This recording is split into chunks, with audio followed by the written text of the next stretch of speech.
बेटियों की सुरक्षा की क्या कोई गारंटी नहीं है? क्योंकि निर्भया केस जो अपने आप में एक लैंडमार्क था, उसके बाद ऐसा लगा था, उस आक्रोश के बाद ऐसा लगा था कि तस्वीर बदलेगी, हालात बदलेंगे। लेकिन 8 साल बाद भी, साल 2020 में भी कोरोना संक्रमण जैसा ग्लोबल पैंडेमिक है जिससे पूरी दुनिया लड़ रही है, ऐसे हालात में भी हम यहां ये बात कर रहे हैं कि क्या देश के किसी भी हिस्से में महिलाएं महफूज हैं?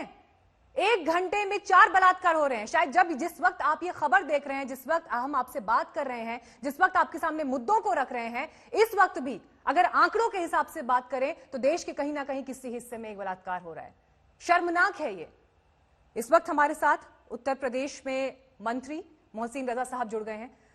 मोहसिन रजा जी, ऐसा लगता है कि सवाल खत्म होते जा रहे हैं, शब्द खत्म होते जा रहे हैं, शर्मिंदगी भी ना जाने अब किस स्तर पर जाकर जो है विराम लेगी।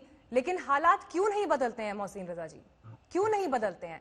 हाथरस की परिस्थिति में तस्वीर क्या है समझ नहीं आ रहा है। डाइंग डिक्लेरेशन जो कि कोर्ट में एडमिसिबल होता है एक सबूत के तौर पर, पीड़ित लड़की ने कहा है कि उसके साथ बलात्कार हुआ है मौत से ठीक पहले, परिवार कह रहा है उसके साथ हुआ है, सरकार क्यों कह रही है कि बलात्कार नहीं हुआ है? क्यों, क्या छिपाया क्या जा रहा है?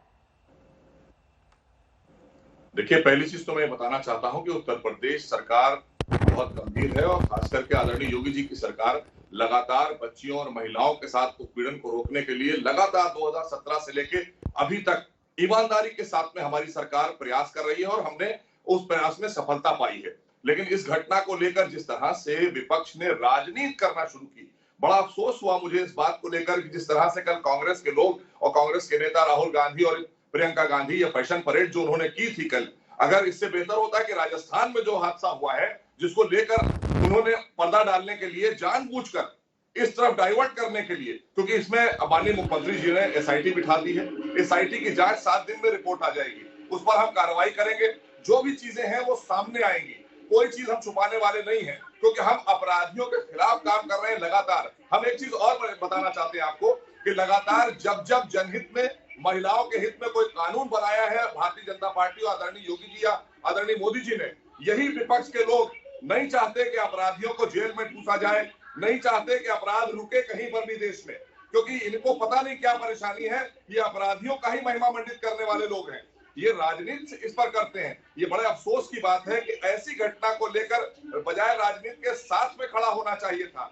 सफदरजंग में वो बच्ची जब मौत और जिंदगी की जंग लड़ रही थी, तब ये कांग्रेस के नेता एक दिन भी वहां नहीं गए और हाथरस इसलिए आ रहे थे क्योंकि यहाँ आकर वो दिखाना चाहते थे, क्योंकि अपनी नेतागिरी कहीं ना कहीं उनको नेता बनाया जा रहा है। कांग्रेस के लोग अभी नेता बनाना चाहते हैं प्रियंका जी को और राहुल जी को, तो अभी वो नेता नहीं है। लेकिन ऐसी ओछी और छोटी सोच की राजनीति करने वाले लोग क्या देश का भला करेंगे? मोहसिन रजा जी, मैं बिल्कुल आपकी इस बात का समर्थन करती हूँ कि महिलाओं की सुरक्षा के मामले में ओछी राजनीति नहीं होनी चाहिए। ये मामला किसी भी तरह की राजनीति का शिकार नहीं होना चाहिए, चाहे किसी भी राज्य की, चाहे वहां किसी की भी सरकार हो और किसी भी महिला के साथ हुआ हो। उसके धर्म, उसकी जाति, उसका क्लास, उसका स्टेटस, ये तमाम चीजें किसी रास्ते में नहीं आनी चाहिए। लेकिन मोहसिन रजा जी, मुझे आप ये बताइए, अगर पीड़िता का शव रात के अंधेरे में जला दिया जाता है, पीड़िता का शव है वो, रात के अंधेरे में बिना उसके परिवार को जानकारी में लिए बगैर अगर जला दिया जाता है, तो क्या इस पर सरकार से सवाल नहीं पूछा जाएगा? क्या उत्तर प्रदेश की सरकार को इस पर जवाब नहीं देना होगा? डीएम साहब पीड़ित परिवार के पास जाते हैं और वो ये कहते हैं कि कल को वो रहेंगे नहीं रहेंगे, मीडिया तो सुबह होते ही निकल जाएगा, आप कम से कम अपनी विश्वसनीयता मत खोइए। क्या मतलब है मोहसिन रजा जी इस बयान का? क्या समझे देश इन बयानों को देखते हुए? हमारी सरकार उस पीड़ित परिवार के साथ में है। पोती तो हो रही है ना। आप जो आरोप आप कांग्रेस के ऊपर लगा रहे हैं, उन आरोपों में तो आप खुद घिरे हुए हैं, आपकी सरकार घिरी हुई है। कैसे घिरी हुई है, कहां घिरी हुई है, जरा ये बता दीजिए, क्यों घिरी हुई है? हम बैठे हैं सरकार के मंत्री के नाते, हम जवाब दे रहे हैं लगातार। हमारे प्रवक्ता, सरकार, सारी चीजें सामने आ रही हैं, आप लोग सामने ला रहे हैं। कौन सी चीज छुपाई जा रही है, कौन सी चीज? हम तो अपराधियों के खिलाफ हैं, हम पीड़ित परिवार के साथ खड़े हैं। सरकार की संवेदना, सरकार पूरी तरह से पीड़ित परिवार के साथ में है। पीड़ित लड़की को, उसके शव को रात को जलाया जाना आप सही जायज ठहरा रहे हैं? आप सही मानते हैं इसे? नहीं, ये बात आपने जो कही, वहां से जो भी लोकल एडमिनिस्ट्रेशन ने, वहां की क्या सिचुएशन थी, क्या चीज थी, क्यों परिवार के लोगों ने सहमति दी थी, ये एसआईटी जांच करके 7 दिन में रिपोर्ट देगी। एसआईटी जब 7 दिन में रिपोर्ट देगी उसके बाद वो भी खुलासा आपके सामने होगा, वो भी मीडिया के सामने बात आएगी। लेकिन थोड़ा सा संयम रखने की हमारी मंशा सरकार की बिल्कुल साफ है। हम किसी के साथ में अपराध बर्दाश्त नहीं करेंगे। उत्तर प्रदेश में ये जो घटना हुई है उसको लेकर हम दूध का दूध और पानी का पानी करेंगे। लेकिन ये विपक्ष के लोग जो बहुत ही ओछी राजनीति कर रहे हैं, आपने देखा कल किस तरह से राहुल जी ने अपने आप को गिराया कि ताकि हमारा फुटेज चलना चाहिए। तो ये इस तरह की राजनीति आप करेंगे। आप जब तक वो बच्ची जीवित थी तब तक कांग्रेस या आम आदमी पार्टी का कोई नेता वहां नहीं गया सफदरजंग में। जब आप इंतजार कर रहे थे कि उसकी डेथ हो जाए, मृत्यु हो जाए, हम अपनी राजनीति मृत्यु पर करेंगे। मोहसिन रजा जी, हमारे साथ अलका लांबा भी मौजूद है। आपके इन तमाम आरोपों का जवाब तो मैं अलका लांबा से लूंगी मोहसिन रजा जी, लेकिन एक सवाल का जवाब मुझे आपसे यहां पर ये चाहिए, न्याय प्रक्रिया को लेकर कि क्या जब एक गरीब परिवार शिकायत के लिए पहुंचेगा तो पहले स्तर पर उसकी शिकायत दर्ज होगी नहीं होगी, इस पर आज संशय खड़ा हो रहा है। इस देश में ऐसा लग रहा है कि गरीब होना पाप है।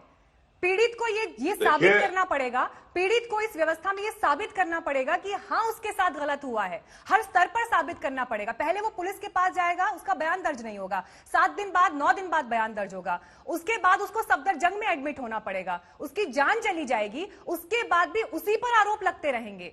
न्याय की अदालत की दहलीज तक पहुंचना तो बहुत आगे की बात है। पुलिस के स्तर पर जो गलतियां हुई हैं, क्या सरकार उन्हें स्वीकार तक नहीं करेगी? मोहसिन रजा जी, आप एसआईटी की जांच का इंतजार करिएगा या हम खुद ही फैसला न्याय सुना देंगे?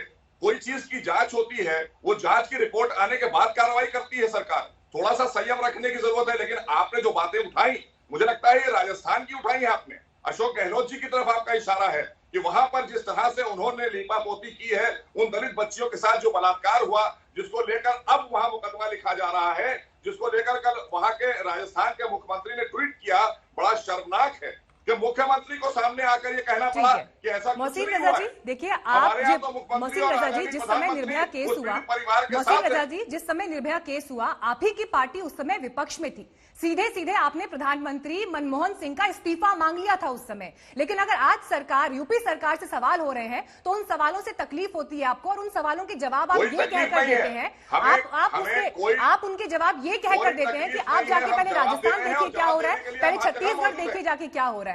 मुझे लगता है कम से कम महिलाओं के मामले में पार्टियों की इस राजनीति से ऊपर उठकर हमें बात करनी चाहिए।